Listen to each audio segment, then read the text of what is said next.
My name is Adam Brock. And I'm Chris Brennan. And we're in ECMP 455. 455. Winter 2014 semester with the headman, Alec Kuros. And this is our summary of learning. With a little twist on gymnastics and parkour. So enjoy. We're going to have fun. When you first start Twitter, you don't really know what you're doing. You don't know who to follow. You don't know what hashtags are. You're really just shooting out there blindly, hoping that you get some kind of a response. When it's like jumping, sometimes you jump, sometimes you fall. Oh. When you fall, you hit rock bottom, and you get no reply, so you're just left down here on your own. Twitter, one of the best ways that you can learn about it is from connecting with others. Whether they're a good friend of yours or someone that you meet through Twitter, you can ask them who you should follow, what hashtags are good, you know? When it's like jumping, it's best sometimes to learn from others. Yo, Adam, next time to try to get your feet a little bit wider when you land and get your arms into it so you can get more momentum, eh? Try that out. All right, let's go. Nice, right Yeah, there. boy. You're more experienced with Twitter. You'll be able to do bigger things. You'll start tweeting, you'll get more reactions, you'll get more favorites, you get more retweets, you get more replies, you know, and you'll be looking back and be like, wow, you know, before I didn't know what I was doing, but now you can go big.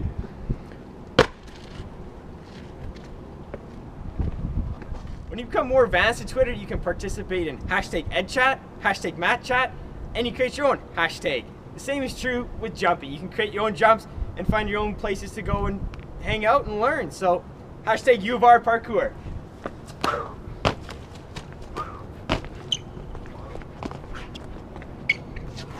Hashtag.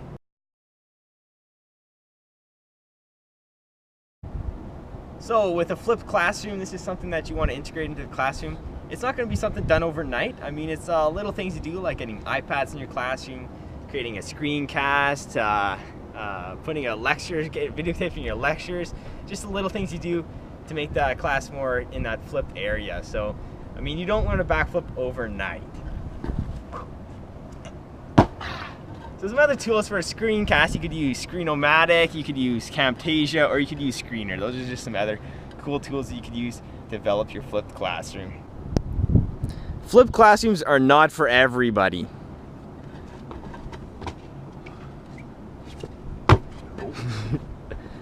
Nope. Oh. Woo!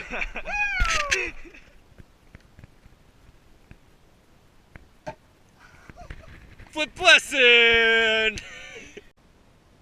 So if you try to flip your classroom and you don't take the proper precautions beforehand and set up iPads and set up the little progressions each step, you're going to fall on your head and you're going to get hurt. And when you get hurt, we're going to have to call the doctor.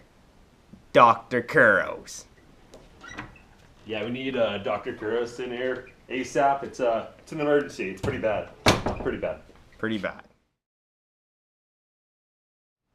So, blogs are like a teddy bear handstand. You develop in progressions. With a teddy bear handstand, you start with a stable foundation and you slowly build up each time to a higher level till you get to that pinnacle of the height of the handstand.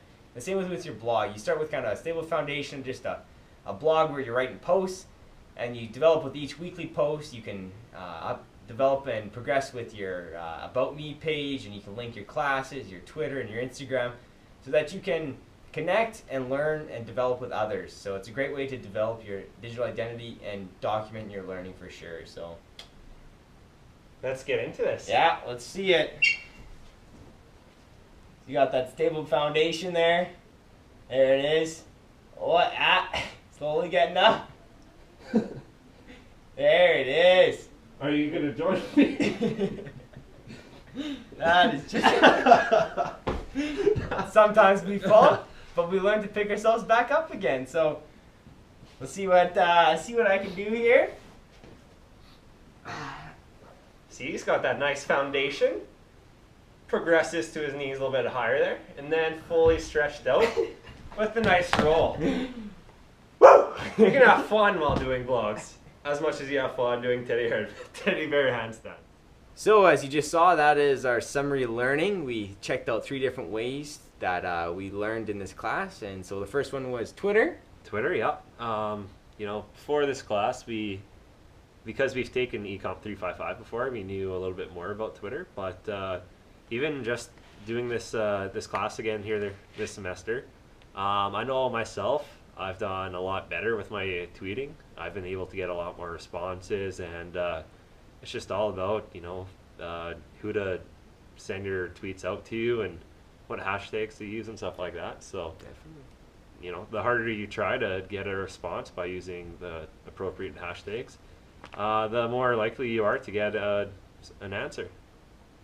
So the next was our blogs, and we kind of said blogs is like a progression. So, I mean, looking back at my blog now, it seems pretty good and all the different new stuff I've done. But at the start, it started off pretty basic, and you kind of build on to what you know, and you ask your friends, and you see what they did, and you learn from them. So definitely a great way to document your learning and to connect with others. So Even too, if you from this class you learn how to, you're told to find each other's blogs and to help others learn by commenting on theirs. And you know, there's tons of educational blogs out there that for your finding that if you find them, who knows what kind of resources you might find, and you can learn from them and they can always learn from you. So it's a nice circle of learning. yeah, a great way to develop your personal learning network for sure. So, and linking with your Twitter is a great way to exactly get that PLN going. So Yeah, exactly. And lastly, we did the flipped classroom and what we've learned from that. So definitely you need to kind of start with baby steps. You kind of referenced to a backflip, but you need to take those small precautions beforehand before you get right into it. You need to maybe set up a class blog, or you need to get iPads in the room, or every student has a computer, and that maybe videotape your lecture so that students can all access it online. And I mean, it's not something you're going to do overnight. It's not going to be quick. It's going to be kind of a long process, but it's definitely something your students are going to benefit in the long run. So, and it's also one of those things, obviously backflips aren't for everyone.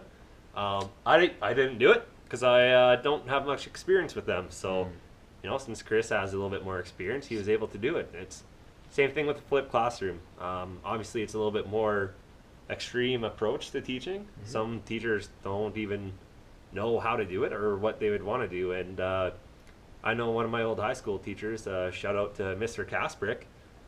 He's done quite a few flip lessons, and it's just another way to try and have a hands-on approach to teaching. So this was our summary of learning. I know we had lots of fun filming this.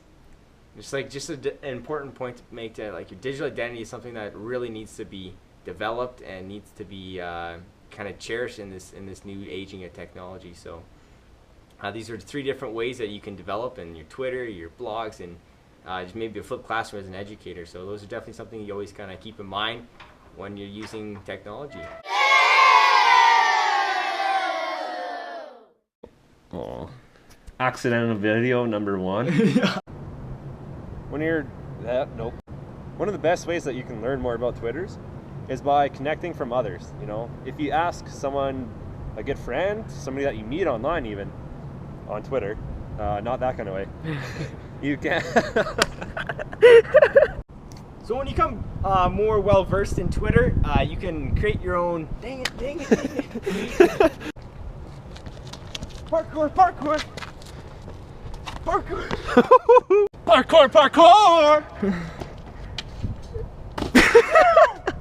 Parkour!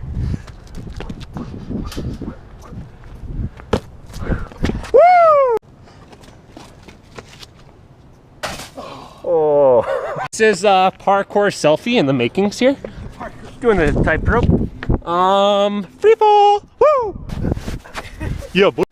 So blogs are kind of like a teddy bear handstand. You progress through it. I just felt weird, like putting my head into it at the start. We started. All right. Who is starting? I don't know. I don't know. I think we started. Next take.